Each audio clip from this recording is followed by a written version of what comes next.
Praise Lord, హల్లెలూయా. అందరికి వందనాలు. దేవుని కృపను బట్టి, దేవాతి దేవుడు మనకి ఇచ్చిన దినాన్ని బట్టి ఆయనకి స్తోత్రం. గత వారములో తండ్రి మనతో ఏం మాట్లాడ గుర్తుందా? చెప్పండి. ఎవరు దేవుని చేత ఆశీర్వదించబడతారు అనే మాట వాక్యము అంశం మనం విన్నాం. ఈరోజు వర్తమానంలోకి మనం వెళ్దాం. నా సహోదరి సోదరా, చాలా జాగ్రత్తగా మనం విందాం. మన దేవుడు ఎప్పుడు ముద్దు పెట్టుకునేవాడు కాదు. ఇంకా చెప్పాలంటే ఎంతగా శాశ్వతంగా మనల్ని ప్రేమిస్తాడో అంతగా శిక్షించే దేవుడు కూడా. ఎంత గొర్రె పిల్లగా ఆయన ఈ లోకంలోనికి వచ్చాడో అంత కొదమసింహంగా ఉన్నవాడు అయి ఉన్నాడు ఆయన. చెప్పండి. ప్రేమ కలిగిన వాడు, దానితో పాటు గద్దించేవాడు, కోపగించుకునేవాడు, సరిచేసేవాడు, శిక్షించేవాడు మన దేవుడు. ఈ రెండు ఆయనలో ఉన్నాయి. ఎప్పుడైతే ఆయన మాటకు లోబడతావో ఆయన నీకు ఒక మంచి కాపరిగా ఉంటాడు. కాపురైన ఆయన నేను చక్కగా పోషిస్తాడు, సంరక్షిస్తాడు, ఆదరిస్తాడు, ధైర్యపరుస్తాడు. తన దుడ్డి కర్రతో నీ దగ్గరికి వస్తున్న ప్రతి ఒక్క ఎలుగుబంటిని గాని, సింహాన్ని గాని, లేదా ప్రతి విధమైన శత్రువుని గాని తన దుడ్డు కర్రతో వాటిని కొడతాడు. అదే దుడ్డు కర్రతో నువ్వు గాని మాట ఎనకపోతే నీ కాలుకో మెడకేసి వెనక్కి లాగుతాడు. అదే దుడ్డు కర్రతో నీ కొరకు మంచి మేతను పెట్టడానికి అనేక రెమ్మలు కొమ్మలు వంచి నీకు ఆకలి తీరుస్తాడు. హల్లెలూయా. ఆయన కాడ దండం ఉంది. ఆ దండముతో శత్రువును గద్దిస్తాడు, శత్రువును కొడతాడు. అదే దండముతో చెప్పిన మాట వినకపోతే అదే దండముతో మన మీద కూడా ఆయన దండిస్తాడు. ఈ సమయంలో దేవుని వాక్యంలోకి వెళ్దాం. ఒక తల్లి నిన్ను గద్దిస్తే ఇంటి నుంచి పారిపోతావా? ఒక తల్లి తన కుమారుని గద్దిస్తే ఇంటి నుండి పారిపోతాడా? ఒక తండ్రి తన కుమారుని గద్దిస్తే ఇంటి నుండి పారిపోతాడా? చెప్పాలి. మీరు పారిపోతామా? కానీ మనం ఏం చేస్తున్నాం? పారిపోతాం. బైబిల్ గ్రంథంలో చాలా ప్రాముఖ్యమైన విషయాలు దేవుడు మాట్లాడున్నాడు. వాటిల్లో కొన్ని మనం చూడబోతున్నాం. ఈరోజు అంశం దయచేసి మనందరం శ్రద్ధగా విందాం. విసుగు పడకుండా చేయవలసిన పనులు. ఈరోజు అంశం దేవుని బిడ్డలుగా విసుగు పడకుండా లేదా విసుగక చేయవలసిన పనులు. చాలా మంది దేవుడు అనేక సార్లు మాట్లాడుతున్నప్పుడు, అనేక సార్లు హెచ్చరిక చేస్తున్నప్పుడు, అనేక సార్లు మాటి మాటికి అదే మాట మాట్లాడుతున్నప్పుడు విసుగు చెందుతూ ఉంటారు. ఈరోజు చాలా ప్రాముఖ్యమైన విషయాన్ని దేవుడు మనతో మాట్లాడి ఇష్టపడుతున్నాడు. ఏంటంటే అంశం ఇది ఈరోజు విసుగుక చేయవలసిన పనులు, లేదా దేవుని పిల్లలుగా విసుగు పడకుండా చేయవలసిన పని. చూద్దాం. విసుగు పడకుండా చేయవలసిన పనులు ఏంటంటే 3 రకాలు ఉన్నాయి. ఈ 3 రకాల్లో మొదటి రకాన్ని చూద్దాం. ఆ తర్వాత రెండు రకాలు దేవుడి చిత్తమైతే నెక్స్ట్ వారంలో మనం చూద్దాం. దేవుడి స్తోత్రం. హల్లెలూయా. అందరూ సంతోషంగా ఉన్నారా? సంతోషం ఉంటే శ్రద్ధగా వాక్యం విందాం. మన కోసమే దేవుడి సమస్తాన్ని దాచిపెట్టాడు. అవి మనం అనిపెట్టాం. చూద్దాం మాటలు. దయచేసి మనం చదివినట్లయితే మొట్టమొదటిగా నీవు నేను మనం విసుగు చెందని పని ఏంటో అనంటే హెబ్రీయులకు రాసిన పత్రిక 12వ అధ్యాయము 5వ వాక్యాన్ని మనం చదువుకుందాం. బైబిల్ అన్న వారు చాలా చక్కగా శ్రద్ధగా తీసి చూడాలని ప్రభుపేట మనం చేస్తున్నాం. నా కుమారుడా, ప్రభువు చేయు శిక్షను తృణీకరింపకము, ఆయన నేను గద్దించినప్పుడు విసుగకము. ఏం చేయకూడదంట? విసుగకము. ఇంకా కంటిన్యూ చేద్దాం నేను. ప్రభువు తాను ప్రేమించు ప్రభు తాను ప్రేమించు వాటిని వారిని శిక్షించి తాను తాను స్వీకరించు స్వీకరించు ప్రతి కుమారుని దండించును అని కుమారులతో సంభాషించినట్లు మీతో సంభాషించు ఆయన హెచ్చరికను మరిచెటిరి. ఏమండి, హెబ్రీ సంఘానికి గ్రంథకర్త రాస్తూ ఆయన గద్దిస్తున్న గద్దింపును ఒక కుమారుని గద్దించినట్లుగా గద్దిస్తున్నాడు. ఆ గద్దింపుని మీరు స్వీకరించే విషయంలో మర్చిపోయారు అంటున్నాడు. ఇప్పుడు మనం గమనించాం చదవబడిన వాక్యములో ఏ విషయంలో మనము విసుగు చెందక చెప్పాలి విసుగు చెందక ఉండాలని దేవుడు చెప్తున్నాడు. ఆయన అనగా దేవుడు గద్దించేటప్పుడు మనం విసుగు చెందకూడదు. ఈరోజు వాక్యం తండ్రి నీవు చాలా దండివి దండరాలు కాబోతున్నావు. హల్లెలూయా. ఎందుకంటే దేవుడు మనల్ని గద్దించేటప్పుడు మనం విసుగు పడకూడదంట. మనం విసుగు పడినట్లయితే మనం పొందవలసిన ఆశీర్వాదాలు మేలులు మనం పొందలేము. అందుకే ఆయన అంటాడు, మరొక్కసారి 12వ అధ్యాయము 5వ వాక్యాన్ని చదువుకుందాం. ఆ నా కుమారుడా ప్రభువు చే శిక్షను తృణీకరించకము, ఆయనను గద్దించినప్పుడు విసుగుకము. విసుగు పడగని పని ఏందంట, దేవుడు గద్దించేటప్పుడు విసుగు పడకూడదు. దేవుడు ఎలా గద్దిస్తాడు? దేవుడుగా నీ దగ్గరకు వచ్చి గద్దిస్తాడా అని అంటే, దేవుని చూసి బ్రతికే నరుడు ఎవడు లేడు. నిజ స్వరూపాన్ని చూసి బ్రతికే నరుడు ఎవడు లేడు. కనుక దేవుడు ఎలా గద్దిస్తాడంటే తన సేవకుల ద్వారా గద్దిస్తాడు. అంత మాత్రమే కాకుండా కలలో గద్దిస్తాడు, వాక్యము ద్వారా గద్దిస్తాడు. కనుక దేవుడు చేయు శిక్షను, దేవుడు గద్దించే గద్దింపును మనం ఏం చేయకూడదు, విసుగకుండా స్వీకరించాల గద్దింపును. హల్లెలూయా, హల్లెలూయా. ఎవరిని గద్దిస్తాడంట ఆయన అని అంటే ఇక్కడ రాయబడి ఉంది, ప్రభు తాను ప్రేమించు వారిని శిక్షించి. చూడండి, ఎవరినైతే ఆయన స్వీకరిస్తున్నాడో, తన బిడ్డలుగా ముద్ర వేసుకుంటున్నాడో, తన బిడ్డలకి ఏమి దాచిపెట్టున్నాడో వారిని మాత్రమే ఏం చేస్తారంట, గద్దిస్తాను. హల్లెలూయా. దేవుడు స్వీకరించే తన బిడ్డలుగా ఉన్న వారిని మాత్రమే గద్దిస్తాడు ఆయన. తన బిడ్డలుగా స్వీకరించిన వారిని ఆయన గద్దించడు.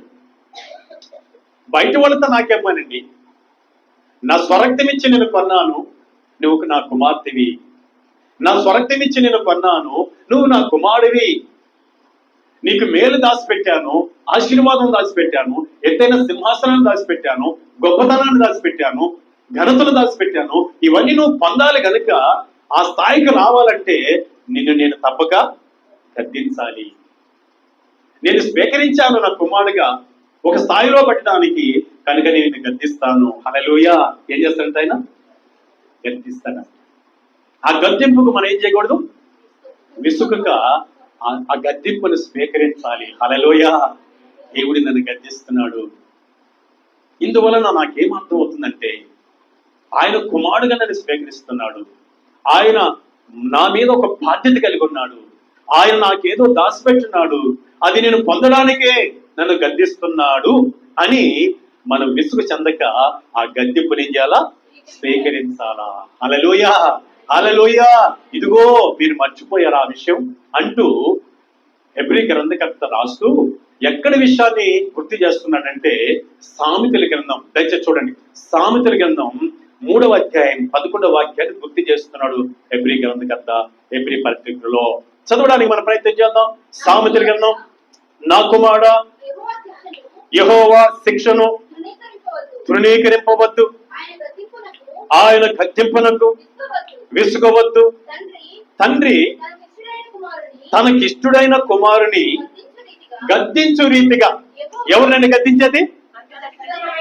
దేవుడికి ఎవరైతే ఇష్టంగా ఉంటారో, ఇష్టమైన వారిని ఉన్నతమైన స్థాయిలో పెట్టడానికి, ఇష్టమైన వారికి దాచిపెట్టిన ఆశీర్వాదాలు ఇవ్వడానికి, ఇష్టమైన వారిని ఉన్నతమైన పొజిషన్ ఉంచడానికి, ఇష్టమైన వారిని అనేకులకు దీవెనకరంగా ఆత్మీయంగా భౌతికంగా మార్చడానికి, ఇష్టమైన కుమారుని గద్దించే రీతిగా యెహోవా తాను ప్రేమించు వారిని గద్దించును. దేవునికి స్తోత్రం, హల్లెలూయా. ఎవరినండి ఆయన గద్దించేది? ఇందాక మనం చూసాం, స్వీకరించే వారిని గద్దిస్తాడు, ప్రేమించే వారిని గద్దిస్తాడు. తాను ఎవరినైతే ప్రేమిస్తాడో, తాను ఎవరినైతే స్వీకరిస్తున్నాడో వారిని మాత్రమే ఆయన గద్దిస్తాడు. హల్లెలూయా. ఇంతకీ ఒక తండ్రి తన కుమారుని గద్దించే రీతిగా దేవుడు మనల్ని అనగా ప్రేమించే వారిని ఎందుకు గద్దిస్తాడంటే మన మేలు కోసం. హల్లెలూయా, హల్లెలూయా. నా ప్రియ సహోదర సోదర, ఆయన గద్దించే ప్రతి గద్దింపు మన మేలు కోసం.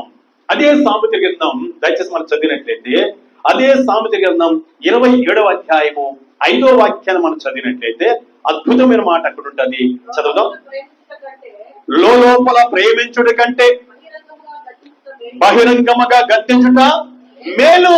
హల్లెలూయా. లోపల ప్రేమించేదానికంటే ఏమండి బహిరంగంగా గద్దించడం మేలు. అందుకే మేలు పొందడానికి ఆయన లోపల ప్రేమించడు. నిజమైన దైవజనులు కూడా లోపల ప్రేమించరు. ఏం చేస్తారంటే వాళ్ళు దేవుడు ప్రేరేపణ చేత ఆ దైవజనులు ఏం చేస్తారంటే గద్దిస్తారు. లోపల ప్రేమించుట కంటే బహిరంగంగా గద్దించుట మేలు. ఎవరికి మేలు? ఎవరిని గద్దిస్తున్నామో వారికి మేలు. దేవుడి స్తోత్రం, హల్లెలూయా. ఇప్పుడు చెప్పండి, దేవుడు ఎందుకు మనల్ని గద్దిస్తాడు? మన మేలు కోసం. హల్లెలూయా. ఎవరిని గద్దిస్తాడు? తాను స్వీకరించే వారిని గద్దిస్తాడు, తాను ప్రేమించే వారిని గద్దిస్తాడు. ఈ టైంలో ప్రేమించబడే వాళ్ళు, స్వీకరించబడే వాళ్ళు విసుగు చెందకూడదు, విసుగు పడకూడదు. విసుగు పడని మొట్టమొదటి పని ఏందో తెలుసా? దేవుడు గద్దించినప్పుడు విసుగు పడకుండా ఉండడమే మొదటి పాయింట్. హల్లెలూయా. నా ప్రియ సహోదరి సోదరా, ఈ రోజు నుంచి అయినా దేవుడు ఏ రూపంలో నిన్ను గద్దిస్తే, సమయ సందర్భాన్ని బట్టి నీవు ఒకవేళ జారిపోతున్నప్పుడు, దేవుడికి దూరం అయిపోతున్నప్పుడు, దేవుడి ఆశీర్వాదాలు పొందలేకపోతున్నప్పుడు, అవి చేతులారా దూరం చేసుకునేటప్పుడు, అవి పొందడానికి ఆశ కలిగి ఆయన గద్దిస్తున్నప్పుడు నేనేం చేయకూడదు? విసుగు పడకూడదు. ఏంటండి ఎప్పుడు చూసినా గద్దిస్తా ఉంటాడు, ఈ గద్దింపులు మేము తట్టుకోలేక వెళ్ళిపోతున్నాం అని దేవుడి చేత స్వీకరించబడిన వాళ్ళు, దేవుడి చేత ప్రేమించబడిన వాళ్ళు వెళ్ళిపోతారు. కానీ దేవుడి చేత నువ్వు ప్రేమించబడితే, దేవుడి చేత ప్రేమించబడుతున్నానని నువ్వు గ్రహిస్తే, దేవుడి చేత స్వీకరించబడుతున్నానని గ్రహిస్తే, ఆ గద్దింపు నీకు మేలని నువ్వు గ్రహిస్తావు. నువ్వు స్థిరంగా ఉండి దాచిపెట్టిన ఆ మేలును చూడబోతావు. ప్రథమ దేవుడి స్తోత్రం, హల్లెలూయా. ఈరోజు ఆ గద్దింపును మనం ఏం చేయకూడదంట? విసుగు చెందకుండా స్వీకరించాలి. హల్లెలూయా. చూడండి, దేవుడు గద్దిస్తే వచ్చే మేలులు 6 రకాల మేలులు మనం చూడకూడదు. హల్లెలూయా. లోపల ప్రేమించేదానికంటే బహిరంగంగా గద్దించుట మేలు. దేవుడు ఎవరిని గద్దిస్తాడు? ప్రేమించేవాడిని గద్దిస్తాడు, ఆయన స్వీకరించే వారిని గద్దిస్తాడు. ఆ గద్దింపును మనం ఏం చేయాలి? స్వీకరిస్తే, దేవుడు గద్దించినప్పుడు ఆ గద్దింపుని ఎవరైతే స్వీకరిస్తారో వారు 6 మేలులు పొందుతారు.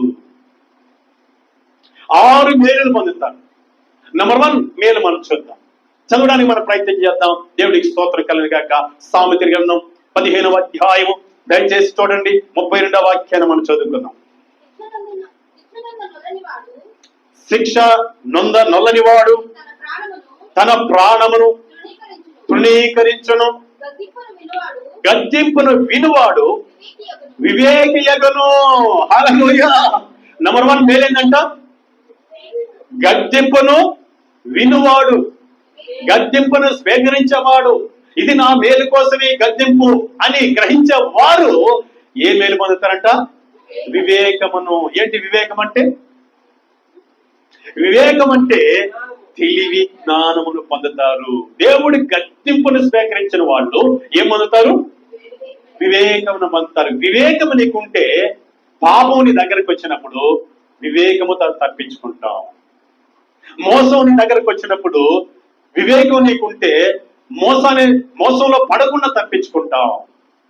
ఇదిగో వివేకం నీకుంటే దేవుని రాజ్యమును స్వతంత్రించుకోవడానికి ఆ వివేకం నీకు తోడ్పడుతుంది. మొట్టమొదటి మేలేందంటే దేవుడి గద్దింపుకు లోబడితే, దేవుడి గద్దింపును స్వీకరిస్తే మొట్టమొదటి మేలేంది? వివేకము పొందుతాం. ఏంటండి?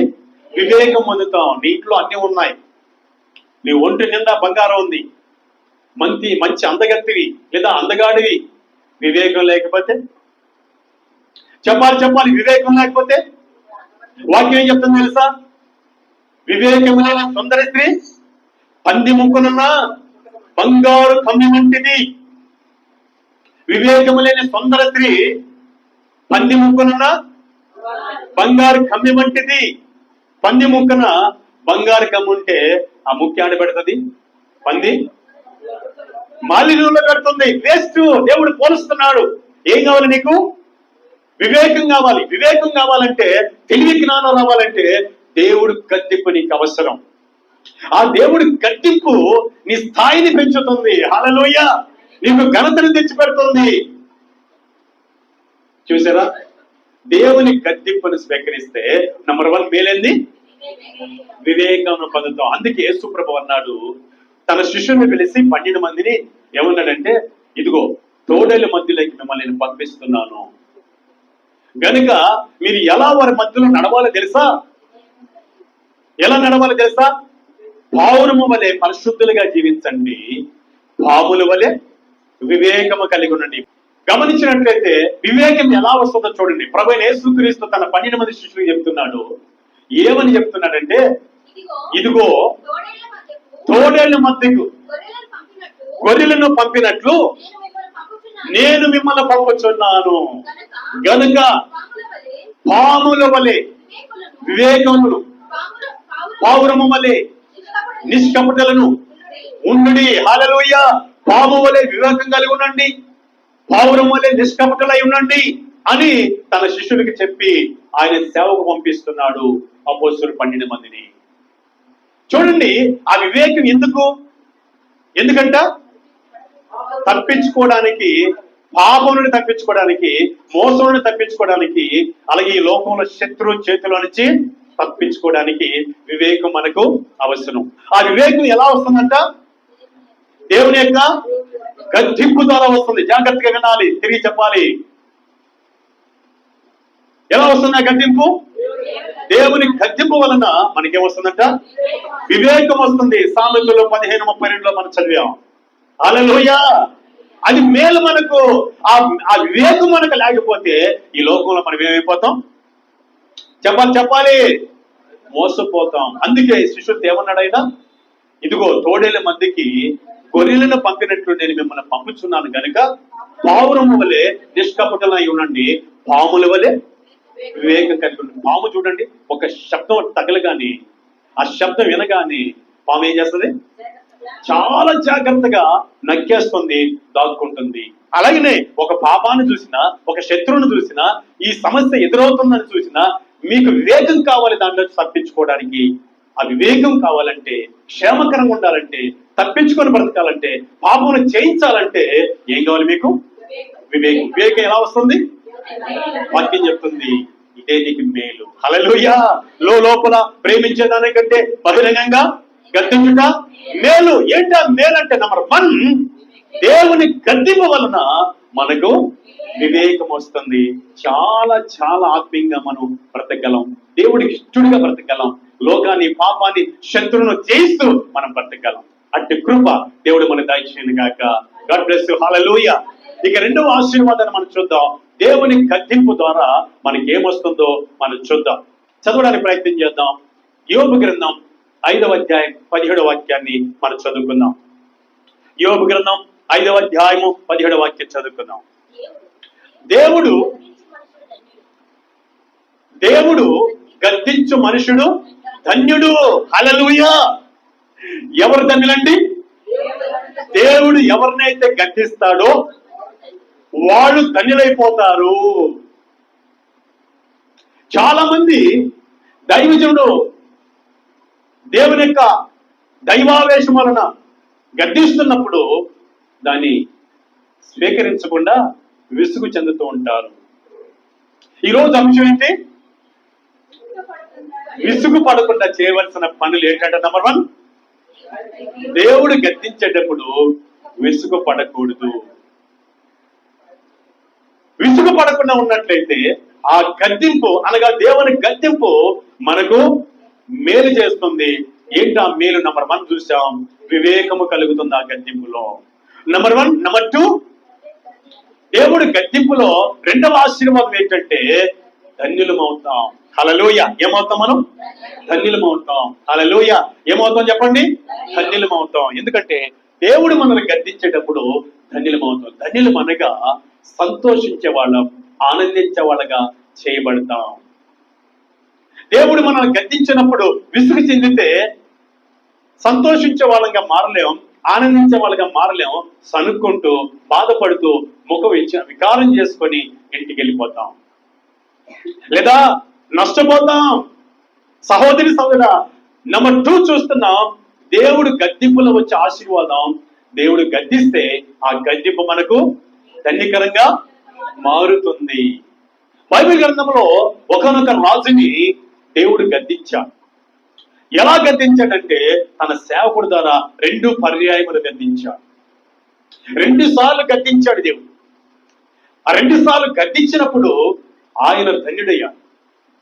గద్దించినప్పుడు ఎందుకు గద్దిస్తున్నాడో మనం గ్రహించి ఆ చేస్తున్న ఆ చెడులో నుంచి, చేస్తున్న దేవుడికి వ్యతిరేకమైన ఆ పనిలో నుంచి బయటికి రావాలి. ఆ గద్దింపు స్వీకరించి, ఆ గద్దింపు స్వీకరించి రాని పక్షంలో నష్టపోతాం, ధన్యులం కాలేం. కనుక దేవుడు మనల్ని గద్దిస్తే మనం ధన్యులం అవుతామంటే దాని అర్థం ఏందో తెలుసా? ఎందుకు గద్దించాడో, ఎలాంటి పరిస్థితుల్లో గద్దించాడో అలాంటి స్థితిలో నుంచి మళ్ళుకోవాలి, దేవుని చిత్తం నెరవేర్చాలి. మనం చూసినట్లయితే నాతాను ప్రవక్త ఒకానొక రోజు దావీదు రాజు దగ్గరికి వచ్చి ఆయన గద్దించాడు. ఎలా గద్దించాడు మనకు తెలుసు, చాలాసార్లు ఈ స్టోరీ విన్నాం. ఒకనొక పేదవాడు ఒకనొక పట్టణంలో ఉన్నాడు. ఆ పట్టణంలో ఆ పేదవాడు ఉండగా ఆ పేదవాడికి ఒక ఆడగొర్రె ఉంది. ఆ ఆడగొర్రెని తన కౌగిట్లో పండేసుకొని అన్నపానంలో పెట్టుకుంటూ ముచ్చటలాడుతూ జీవిస్తూ ఉన్నాడు. అదే పట్టణంలో ఒకనొక ధనవంతుడు ఉన్నాడు. ఆ ధనవంతుడికి 100 గొర్రెలు ఉన్నాయి. 100 గొర్రెలు ఉండగా ఆ ధనవంతుడి దగ్గరికి తన బంధువులు రాగా వారికి మంచి భోజనం పెట్టడానికి 100 గొర్రెల్లో ఒక గొర్రె కోసి పెట్టలేదు. కానీ అదే పట్టణంలో పేదవాడి కౌగిట్లో ఉన్న ఆడగొర్రెని తీసుకుని వచ్చి కోసి తన ఇంటికి వచ్చిన బంధువులకి పెట్టాడు ఆహారం అని నాతాను ప్రవక్త చెప్పాడు. ఎవరితో చెప్పాడంటే దావీదు రాజుతో చెప్పాడు. వెంటనే అట్టి మనుషుడు శిక్షకు పాత్రుడు అన్నాడు. వెంటనే నాతాను ప్రవక్త ఏమన్నాడు? నాతాను ప్రవక్త ఏమన్నాడంటే ఆ మనుషుడు నీవే అని గద్దించాడు. హల్లెలూయా. నీవని గద్దించిన వెంటనే ఆ గద్దింపుని స్వీకరించాడు. ఏమండి, మహారాజు గొప్ప రాజు, ఇంకా మహారాజు కాల గొప్పతనంగా ఉన్నాడు రాజు విషయంలో. ఎప్పుడైతే గద్దించాడో ఆ గద్దింపుని స్వీకరించాడు. స్వీకరించకుండా ఒకవేళ ఆయనకి అధికారం చాలా ఉంది, యెరూషలేము మొత్తానికి అధికారం ఆయనే. ఏ మాత్రము దావీదు నాతాను ప్రవక్త వచ్చి గద్దించినప్పుడు జస్ట్ ఓన్లీ కను సైగ చేస్తే చాలు, చూసుకున్నాడు సంగతి అంటే చాలు, ఇంకా కనపడకుండా వెళ్ళిపోతాడు. ఎవరండి? నాతాను ప్రవక్త. కానీ అంత శక్తి ఉన్నా, అంత అధికారం ఉన్నా, అంత హోదా ఉన్నా దేవుడు నన్ను గద్దిస్తున్నాడని గ్రహించి ఆ గద్దింపును స్వీకరించాడు. దేవుని స్తోత్రం, హల్లెలూయా. చదవడానికి ప్రయత్నం చేద్దాం. దేవుడు గద్దించే మనుషుడు ధన్యుడు. దేవుడు నాతాను ప్రవక్త ద్వారా దావీదును గద్దించగా ఆ గద్దింపును ఆయన స్వీకరించాడు. ఆయన ధన్యుడిగా మారాడు. చదవడానికి ప్రయత్నం చేద్దాం. 2వ సమూయేలు గ్రంథం 12వ అధ్యాయం 7వ వాక్యాన్ని మనం చదువుకుందాం. 2వ సమూయేలు గ్రంథం 7వ అధ్యాయం 12వ అధ్యాయం 7వ వాక్యం చదువుకుందాం. నాతాను దావీదును చూచి, ఆ మనుషుడుము నీవే, ఇశ్రాయేలు దేవుడైన యెహోవా సెలవిచ్చినదేమనగా, ఇశ్రాయేలు మీద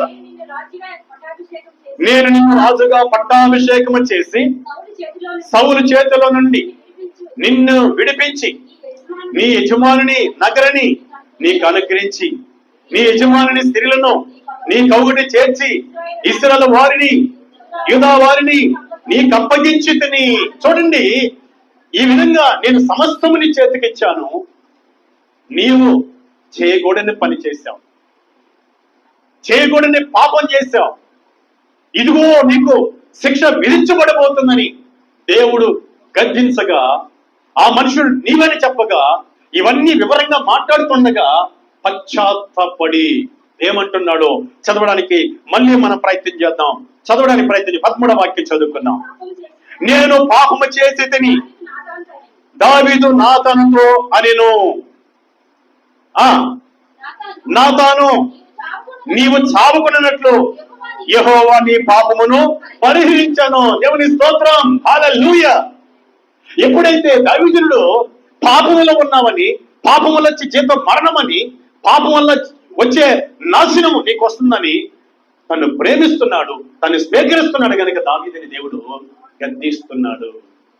ఇదిగో నీవే మనుషుడివి అని గద్దించగానే వెంటనే ఏం చేస్తున్నాడు ఆయన? ఆ గద్దింపును స్వీకరిస్తున్నాడు. అయ్యా నేను పాపం చేస్తానయ్యా, అయ్యా నేను పాపం చేస్తానయ్యా అని దైవ సన్నిధిలో సేవకుని ముందు ఒప్పుకుంటున్నాడు. మరొకసారి 13వ వచనం చదువుకుందాం. నేను పాపము చేసిదనని దావీదు నాతానుతో అనగా, నాతాను అంటున్నాడు, నీవు చావుకున్నట్లు యెహోవా నీ పాపమును పరిహరించను.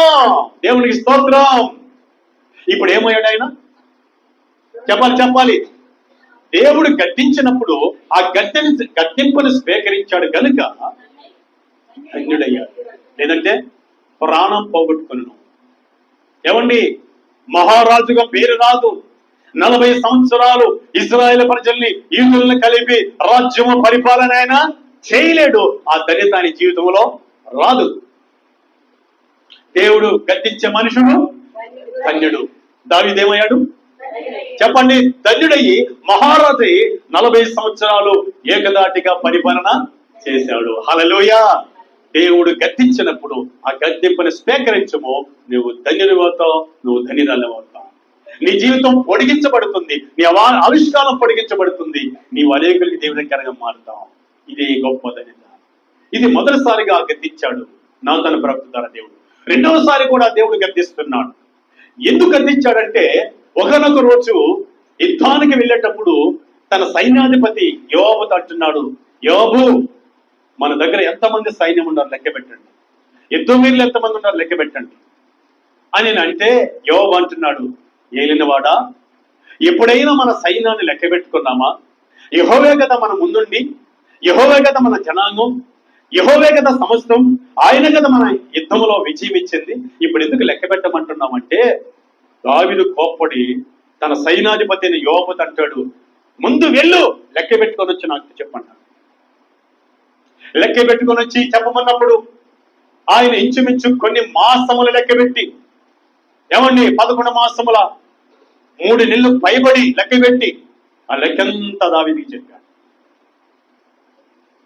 ఇది చాలా పాపం. దేవుడు సమస్తం మనకి ఇచ్చేటప్పుడు మనకెందుకు లెక్కలు? మనం జయం పొందుతామా లేదా ఓడిపోతామా అన్న భయం మనకెందుకు? యెహోవా ఈరే, యెహోవా యుద్ధం చేసేది మనం కాదు, మన బలంకా. ఆనాడు గొలియాతు మీదకి వెళ్ళేటప్పుడు దావీదు ఏమన్నాడు? యెహోవా యుద్ధము చేయను, ఇశ్రాయేలు ప్రజల్లో సైన్యములకు అధిపతి యెహోవా ఉన్నాడని నీవు తెలుసుకున్నట్లు యెహోవా యుద్ధము చేయనన్నాడు. ఇక్కడ ఏమంటున్నాడు? లెక్కబెట్టు ప్రజలు ఎంతమంది ఉన్నారని. దేవుడికి చాలా కోపం చేస్తాడు. కోపం వచ్చి చాలా బాధేసి దేవుడికి గద్దిస్తున్నాడు. గాదు అనే ప్రవక్తను పంపించాడు ఆయన దగ్గరికి. ఎవరిని పంపించాడండి? గాదు అనే ప్రవక్తను పంపించాడు. చదవడానికి ప్రయత్నం చేద్దాం. ఇదే సమయలు గ్రంథం, 2వ సమయలు గ్రంథం చదవడానికి మనం ప్రయత్నం చేద్దాం. చూడండి 24వ అధ్యాయం 10వ వాక్యం చదువుకుందాం. 24వ అధ్యాయము 10వ వాక్యం.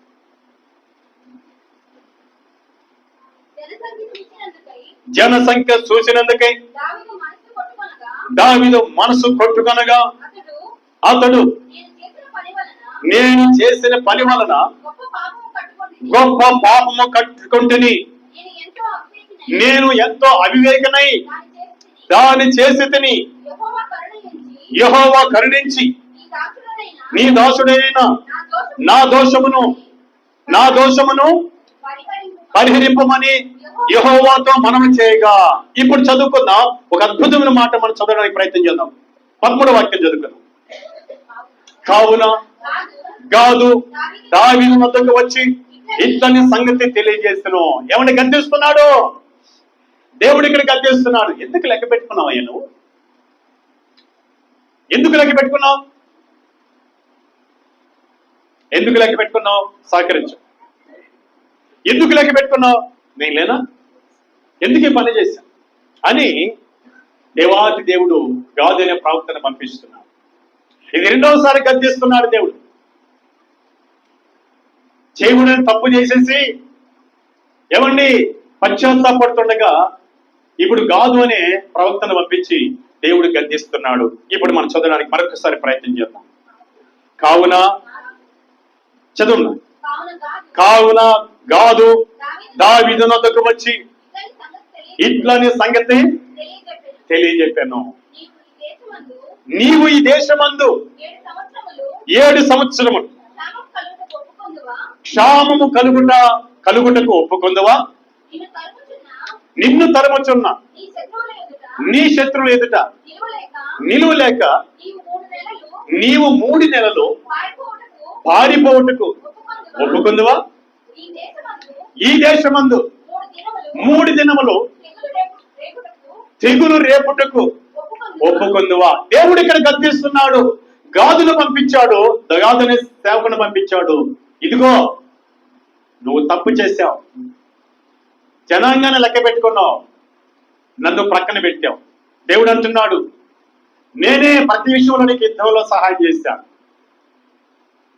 రాజులు ప్రాణాన్ని చేతికి అప్పగించాను, రాజ్యాన్ని అప్పగించాను. కానీ ఈ రోజు ఏం చేశావు?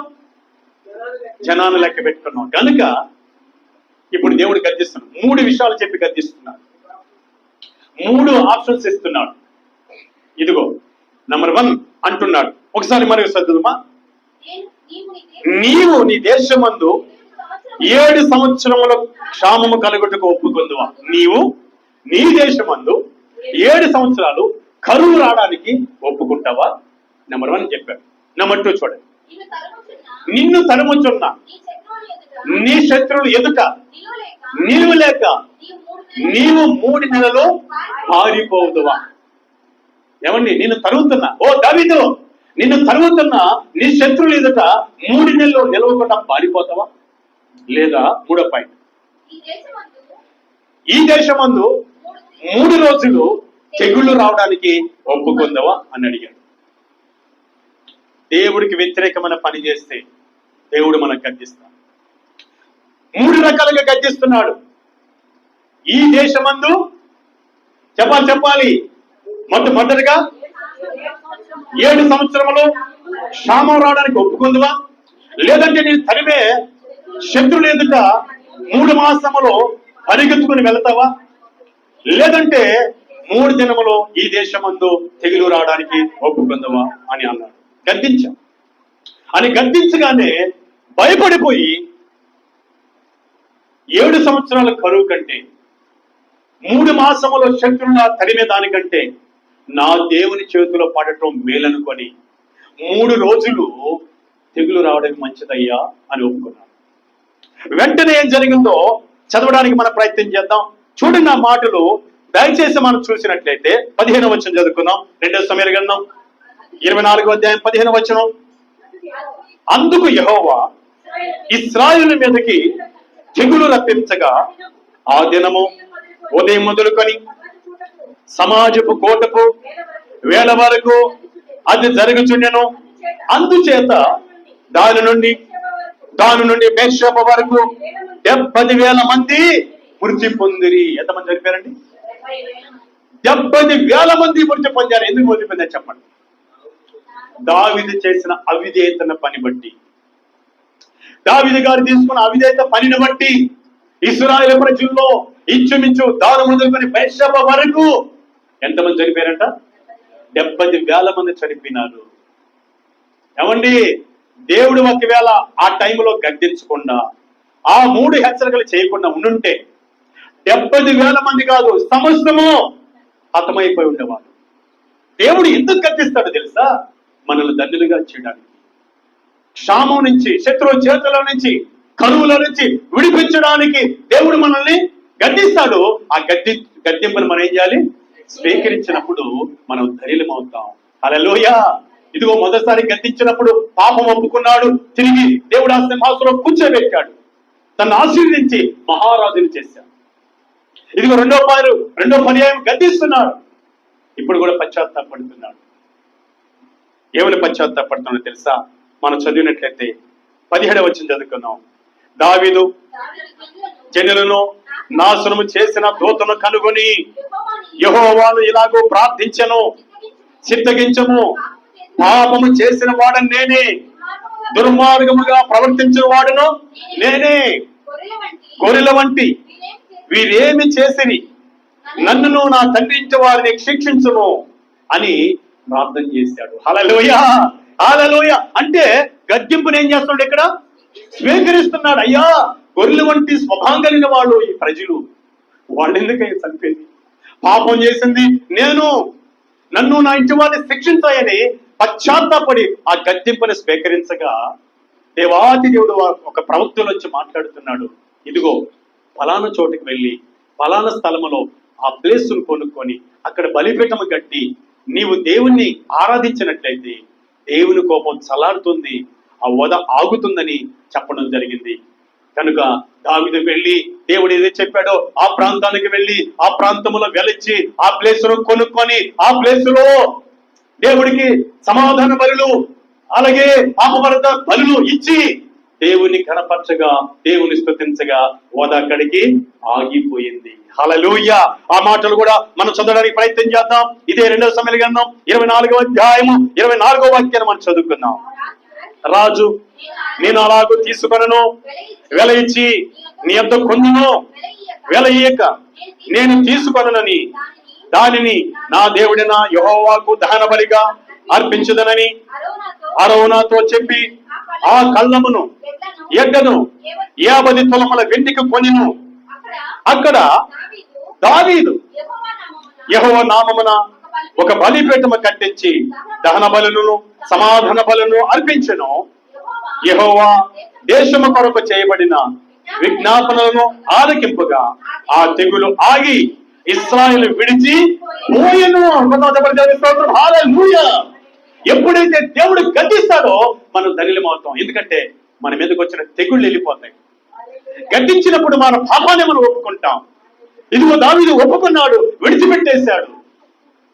దేవునికి సమాధాన బలులు, దాన బలులు ఇచ్చాడు, స్తుతులు చెల్లించాడు, ఘనపరిచాడు. ఈరోజు మన పాపాన్ని ఒప్పుకొని ప్రియా సహోదరి సోదరా పశ్చాత్తాపడి ప్రభావాన్ని క్షమించయ్యా, తండ్రిని క్షమించాయని మనం దేవుని ఘనపరిచినట్లయితే, క్షమాపణ కోరుకున్నట్లయితే నువ్వు నిజంగా దేవుని యొక్క గద్దింపుని స్వీకరిస్తున్నావు.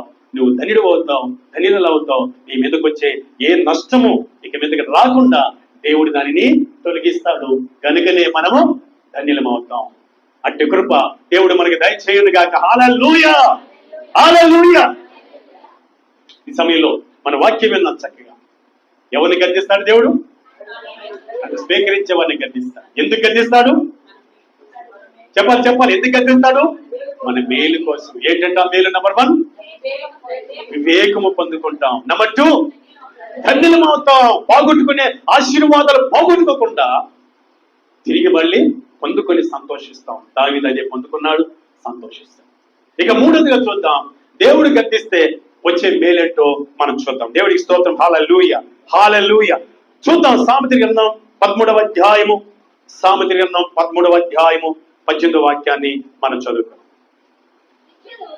శిక్షను ఉపేక్షించువానికి అవమాన దారిద్ర్యతలు ప్రాప్తించును, గద్దింపును లక్ష్య పెట్టువాడు ఘనతనందును. హల్లెలూయా.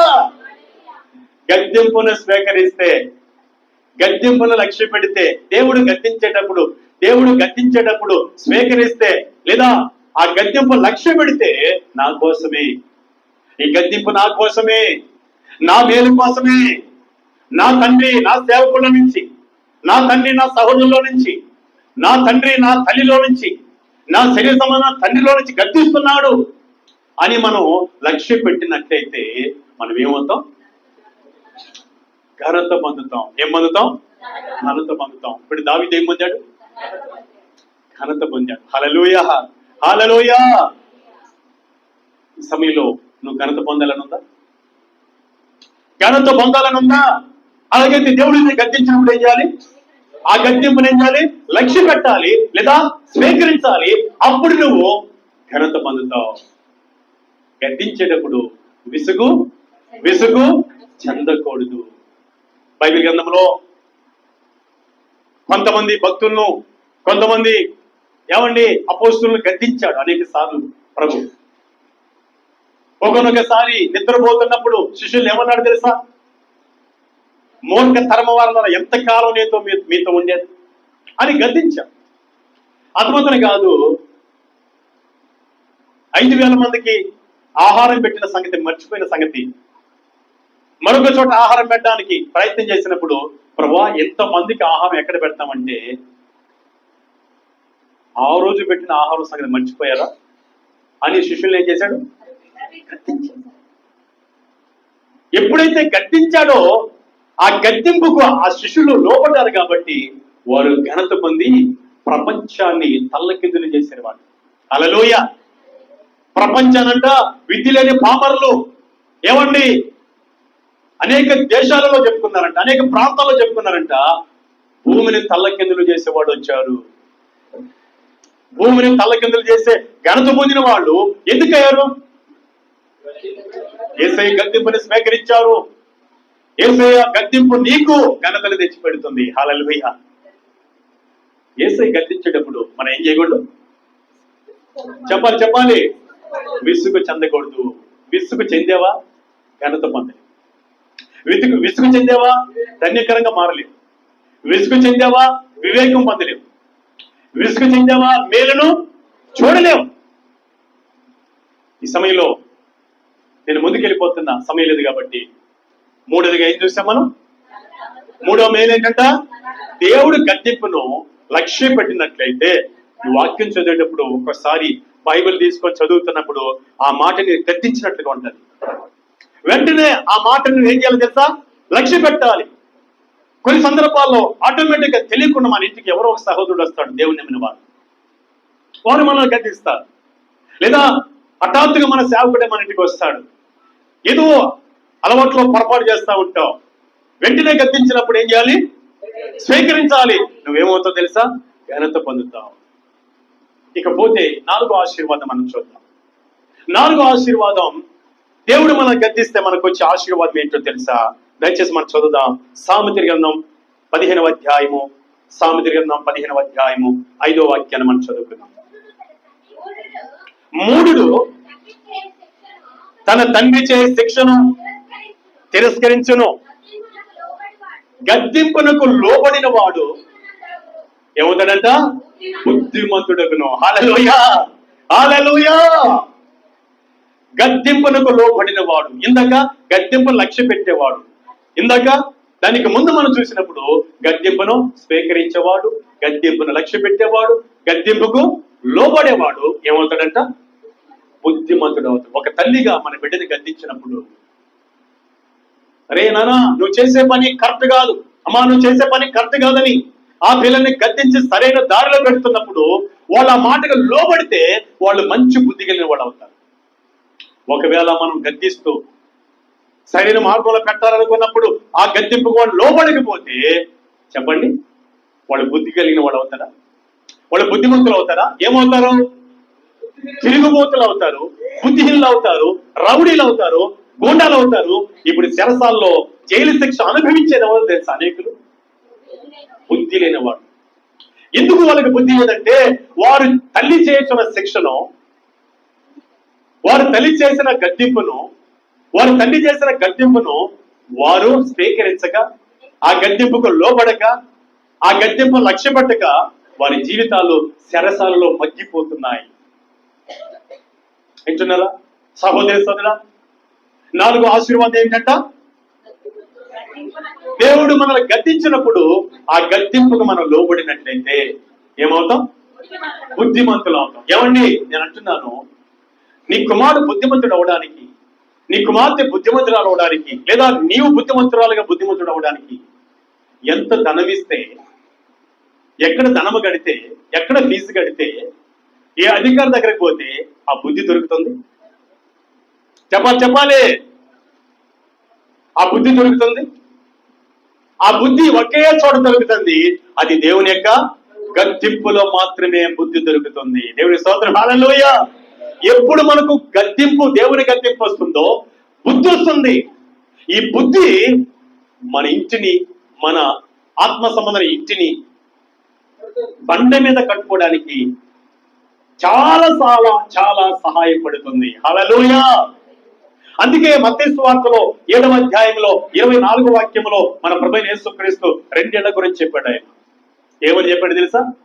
బుద్ధిమంతుడైతే ఈ నా మాటలు చొప్పున తన ఇంటిని బండ మీద ఇల్లు కట్టుకుని బుద్ధిమంతుని పోలి ఉండెను. వాన వచ్చెను, వరద వచ్చెను, ఆ ఇంటి మీద కొట్టెను, ఆ ఇల్లు పడిపోదు. ఎందుకంటే బండ మీద కట్టుకున్న ఇల్లు. హల్లెలూయా. బుద్ధిమంతుడు ఆ గద్దింపు ద్వారా బుద్ధి వస్తుంది. ఆ బుద్ధిమంతుడు దేవుని వాక్యానుసారంగా తన జీవితాన్ని కట్టుకుంటాడు. హల్లెలూయా. ఎప్పుడైతే ఆ గద్దింపుకు లోబడి బుద్ధి తెచ్చుకుంటావో, నీ జీవితాన్ని క్రీస్తు అనే బండ మీద కట్టుకుంటావు. నీకు ఎన్ని తుఫాన్లు ఎదురైనా, ఎన్ని నష్టాలు ఎదురైనా, ఎన్ని అవమానాలు ఎదురైనా, ఎన్ని సమస్యలు ఎదురైనా నీవు వాటికి లోబడో పడిపో, స్థిరంగా ఉంటావు. హల్లెలూయా, హల్లెలూయా. స్థిరంగా ఉంటావు కనుక బుద్ధి కలిగి, తద్వారా నీవు ఘనతను పొందుతావు. చదువుకున్న మాటలు పిల్లల, ఆ బుద్ధి అంట, దేవుడు గద్దింపులో వచ్చే ఆ బుద్ధి అంట నేను ఎంత ఘనపరుస్తుందో సామెతల గ్రంథంలోకి వద్దాం, 4వ అధ్యాయంలోకి వద్దాం. దయచేసి మనం చదవడానికి ప్రయత్నం చేద్దాం. చూడండి, ఆ మాటలో అద్భుతమైన రీతిలో ఉంటుంది. ఆ మాట మనం చూద్దాం. 7వ వాక్యం చదువుకుందాం. జ్ఞానము సంపాదించుకోండి, జ్ఞానమునకు ముఖ్యాంశము. నీ సంపాదన అంతా ఇచ్చి బుద్ధి సంపాదించుకును, దాని గొప్ప చేసిన ఎడల అది నిన్ను హెచ్చించును, దాని కౌగిలించిన ఎడల అది నీకు ఘనతనిచ్చును. దేవుని స్తోత్రం, హల్లెలూయా. ఓ బుద్ధి లేనివాడా, నువ్వెందుకు తాగుతున్నావు? ఓ బుద్ధి లేని స్త్రీ, ఎందుకు ఆ పాపంలో ఉన్నావు? ఓ బుద్ధి లేనివాడా, ఎందుకు ఆ వైన్ తాగుతున్నావు, ఆ పొగ తాగుతున్నావు, ఆ చెడు సహవాసం చేస్తున్నావు? ప్రార్థన చేయని వారితో ఎందుకు సహవాసం కలిగి ఉన్నావు?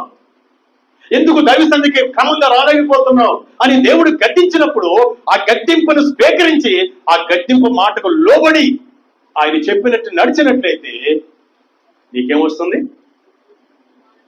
బుద్ధి వస్తుంది. ఆ బుద్ధి వాక్యానుసారంగా జీవితాన్ని కట్టుకోవడానికి సహాయపడుతుంది. నువ్వు స్థిరంగా ఉంటావు. ఇప్పుడు ఆ బుద్ధి నేనేం చేస్తుంది తెలుసా?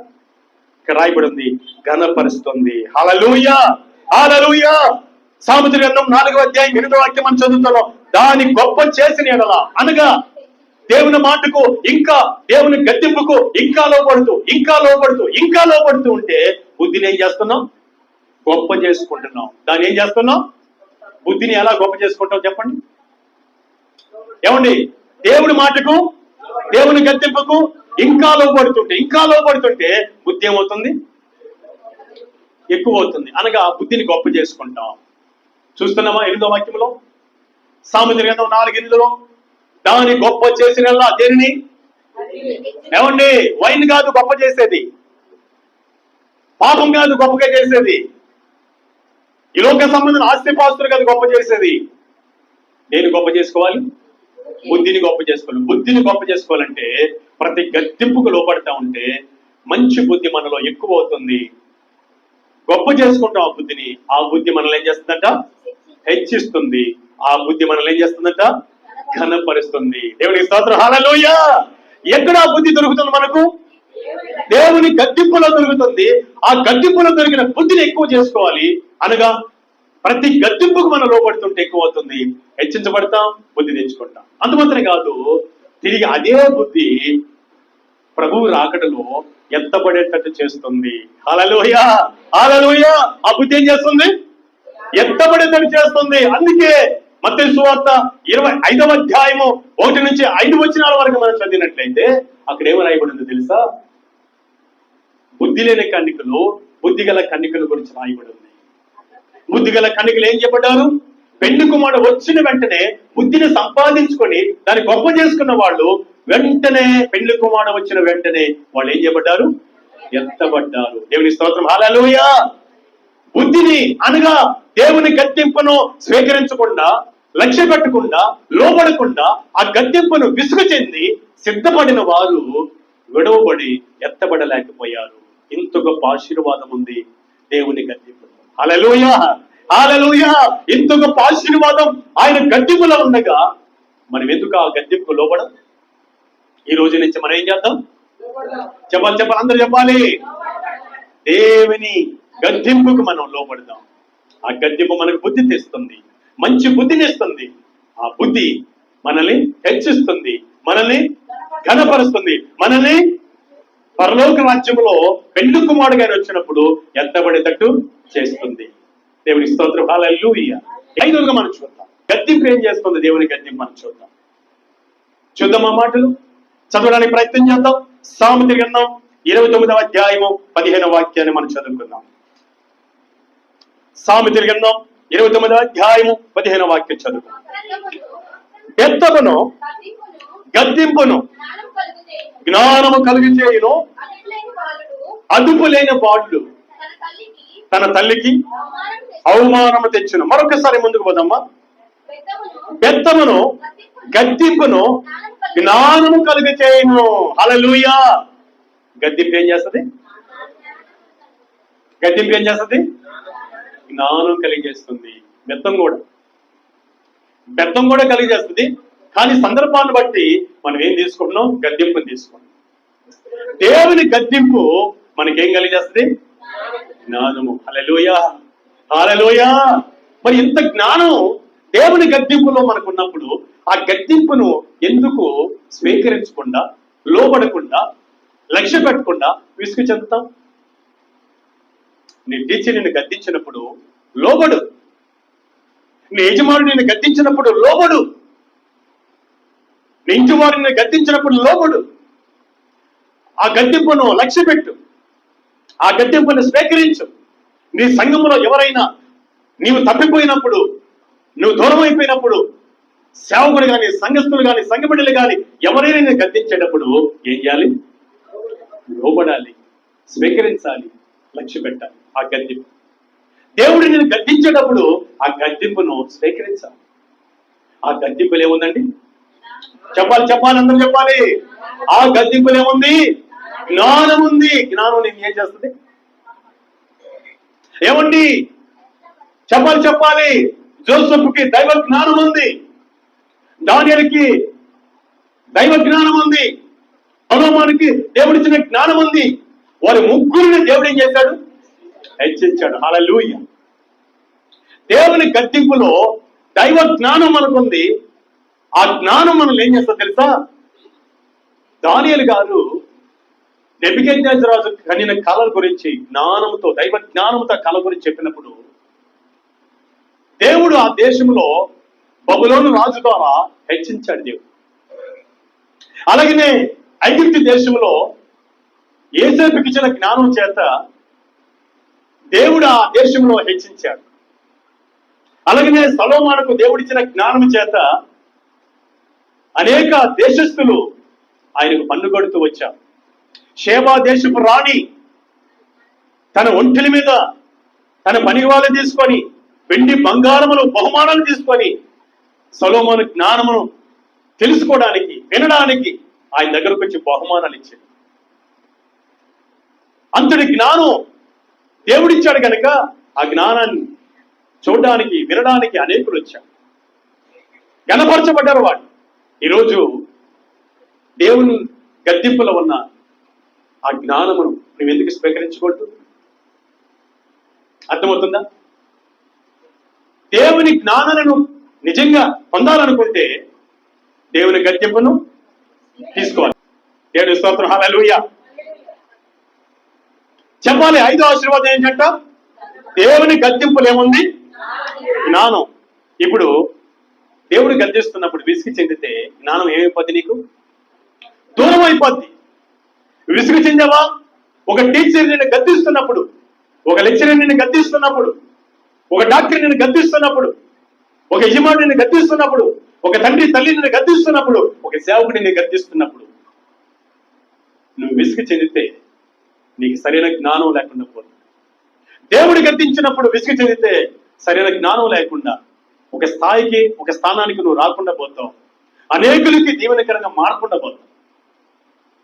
ఈ రోజు నుంచి మనం ఏం చేద్దాం? దేవుడు గద్దిస్తున్నప్పుడు ఏం చేయాలి? స్వీకరించి లోబడినప్పుడు జ్ఞానం పొందుతాం. తద్వారా వచ్చే ప్రతి దీవెన మనము పొందుతాం. అతి కృప దేవుడు దయచేయను గాక. హల్లెలూయా, హల్లెలూయా. చివరిగా మనం చూసినట్లయితే 6వ మేలు ఏంటో చూద్దాం. మనము దేవుడు గద్దించినప్పుడు విసుగు చెందకుండా ఉంటే 6వ మేలు మనం చూద్దాం. ఏంటి ఆ మేలంటే? సామెతల గ్రంథం 6వ అధ్యాయము 23వ వాక్యాన్ని మనం చదువుకుందాం. సామెతల గ్రంథం 6వ అధ్యాయము 23వ వాక్యాన్ని చదువుకుందాం. నాన్న చదువునేనా? ఆజ్ఞ దీపముగాను ఉపదేశం వెలుగుగా ఉండును, శిక్షార్థమైన గద్దింపులు జీవ మార్గములు. హల్లెలూయా. ఏ మార్గములు? శిక్షార్థమైన గద్దింపులు. కొట్టినట్టు, శిక్షించినట్టు గద్దిస్తే ఆ గద్దింపులంట ఎక్కడికి తీసుకెళ్తాంట? జీవ మార్గము. ప్రభు అన్నాడు, నేనే మార్గము, నేనే సత్యము, నేనే జీవము. జీవ మార్గములను నడిపిస్తుంది గద్దింపు. ఇది అసలైన చెప్పండి, అసలైన ఆశీర్వాద మార్గం. హల్లెలూయా. ఇంతవరకు ఈ లోక సంబంధమైన ఆశీర్వాదాలు మనం చూసాం ఆయన గద్దింపులో. ఇప్పుడు అద్భుతమైన మాట మరొకసారి చదివి మనం ముగియడానికి ప్రయత్నం చేద్దాం. దేవుని ఆజ్ఞ దీపముగాను ఉపదేశము వెలుగుగాను ఉండును. హల్లెలూయా. శిక్షార్థమైన గద్దింపులు జీవ మార్గములు. ఎక్కడ తీసుకెళ్తుందండి? శిక్షార్థమైన, దేవుడి శిక్షార్థమైన గద్దింపు మనల్ని జీవములకు తీసుకెళ్తుంది. ఈ రోజు నుంచి ఏం చేద్దాం? అయ్యా ప్రభువా, దావీదును గద్దించినప్పుడు ఆయన విసుగు చెందలేదయ్యా. 2 పర్యాములు గద్దించినప్పుడు విసుగు చెందలేదయ్యా. నీ భక్తులు అనేకులను గద్దించినప్పుడు విసుగు చెందలేదయ్యా. అపోస్తులను గద్దించినప్పుడు విసుగు చెందలేదయ్యా. ఈ రోజు నుంచి నేను విసుగు చెందనయ్యా. నీ గద్దింపును నేను స్వీకరిస్తాను, నీ గద్దింపును లక్ష్య పెడతాను, నీ గద్దింపుకు లోపడతానని ఎవరైతే సంతోషంగా ఈ శిక్షార్థమైన గద్దింపులను స్వీకరిస్తారో వారిని దేవుడు ఎక్కడ తీసుకెళ్తాడంట? జీవ మార్గములో నుంచి తీసుకెళ్తాడు. జీవ మార్గములో తీసుకెళ్తాడు. హల్లెలూయా. జీవ మార్గం శాశ్వతమా? ఈ లోక మార్గం శాశ్వతమా? చెప్పాలి. జీవ మార్గముకి శాశ్వతం కాబట్టి నేనే మార్గం, నేనే సత్యం, నా ద్వారా తప్ప ఎవరో పరలోక రాజ్యంలో ప్రవేశించలేరని యోహాను సువార్త 14:6లో మన ప్రభువైన యేసుక్రీస్తు చెప్పిన ప్రకారం ఆ మార్గములో ప్రయాణం చేసి ఆ నిత్య జీవాన్ని పొందుకోవాలంటే దేవుని గద్దింపును మనము స్వీకరించాలి. హల్లెలూయా, హల్లెలూయా. స్వీకరిద్దామా? ఈ లోకంలో ఆయన గద్దింపును మనం చక్కగా స్వీకరిస్తూ, లక్ష్య పెడుతూ, లోబడుతూ మనం 5 రకాల ఆశీర్వాదాలు అనుభవిద్దాం. 6 రకాల ఆశీర్వాదాన్ని పరలోకంలో అనుభవిద్దాం. హల్లెలూయా, హల్లెలూయా. ఇటు కృప పరిశుద్ధాత్మ దేవుడు మనందరికి సహాయం చేసి బలపరిచి ఆయన గద్దెంపుకు లోబడి ఆయన గద్దెంపులు లక్ష్య పెట్టి ఆయన గద్దెంపును స్వీకరించి ఈ దీవులన్నీ ఆయనే మనకు దయచేసి బలపరిచి వర్ధలింపచేయను గాక. God bless you. ప్రార్థన చేసుకుందాం, తలలు వచ్చుదాం, కళ్ళు మొద్దాం, ఏకీభవిద్దాం. కృపగల మా తండ్రి నీకు వందనాలయ్యా. ఎంత గొప్ప దేవుడు నాయన. ఈరోజు మా జీవితాలలో నీ మహాప్రేమను, నీ హృదయంలో నీ మనసులో దాసి ఉంచిన ప్రేమను మా పట్ల వ్యక్తపరిచా. అవును, ఏ నా కుమారుని స్వీకరిస్తున్నానో, ఎవరు నేను ప్రేమిస్తున్నానో వారిని నేను గద్దిస్తానని చెప్పావు. ఆ గద్దింపులో దాసి ఉంచిన మేలులు, నీ గద్దింపులో దాసి ఉంచిన మేలులు మేమందరినీ పొందుకోవాలని, వాక్యం వింటున్న ప్రతి బిడ్డ పొందాలని మందరితోనూ, చేరి వచ్చిన అందరితోనూ, వాక్యం వింటున్న ప్రతి ప్రజలతోనూ, ప్రతి బిడ్డతో మందరి మేలుకొని మాట్లాడి మమ్మల్ని బలపరిచేందుకు నీకు స్తోత్రాలయ్యా. ఈ రోజు ఇచ్చిన ఆయన నీవు ఏ రూపములైనా, సేవకుల రూపంలో కానీ, వాక్యం ద్వారా కానీ, కళలో కానీ, విశ్వాసుల ద్వారా కానీ, స్వరము ద్వారా కానీ నన్ను గద్దిస్తే నేను చక్కగా ఆ గద్దెంపుని స్వీకరించి ఆ గద్దెంపుకు లోబడి ఆ గద్దెంపును లక్ష్య పెట్టి ఈ దీవులన్నీ పొందుకోవడానికి నా మేలుకొని నాతో మాట్లాడిన నా ప్రభు అయిన నా రక్షకుడైన యేసుక్రీస్తు నామములో స్తుతించి ప్రార్థన చేసి వేడుకొని పొందుకుంటున్నాము తండ్రి. Amen. Hallelujah. God bless you. Praise Lord. Hallelujah.